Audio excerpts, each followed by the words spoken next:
Welcome back to the channel, everyone. So, Canelo Alvarez versus Dmitry Bivol, the Cinco de Mayo light heavyweight bout is now over and done with. And guess what?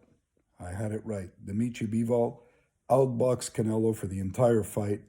Canelo was trying to set traps, leaning on the ropes, hoping to land that one lucky punch. But as far as boxing skill goes, Bivol is on another level. He's longer, taller, comparable power, maybe a bit less, but as strong physically. And he was just too much for Canelo. And I think the rematch is going to be absolutely a duplicate of what happened this time, if not a worse beating for Canelo. Canelo needs to focus on his fellow 168 pounders, and even then he's going to have his hands full when David Benavidez finally gets a crack at him. As for Bivol, there's only one thing left to do. I'd like to see him fight Arthur Beterbiev in a mega light heavyweight fight.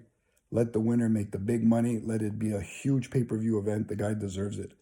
These DAZN commentators, many of them are very biased. They were hailing Canelo as the pound-for-pound king when Tyson Fury's done a lot more than he has in boxing. First of all, he's undefeated.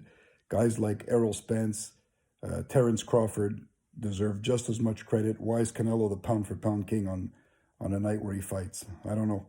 His boxing, he's a powerful guy. His boxing skills, I never found they were off the charts. Mayweather clearly exposed him, although he was young back then.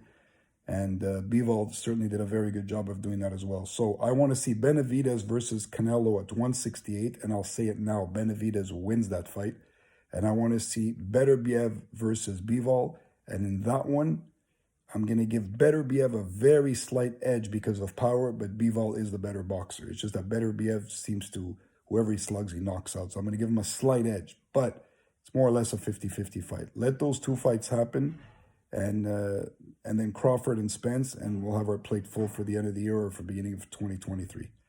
So like, subscribe, comment, tell me what you thought of the fight, and let's see if you agree that Bivol was super impressive in his win.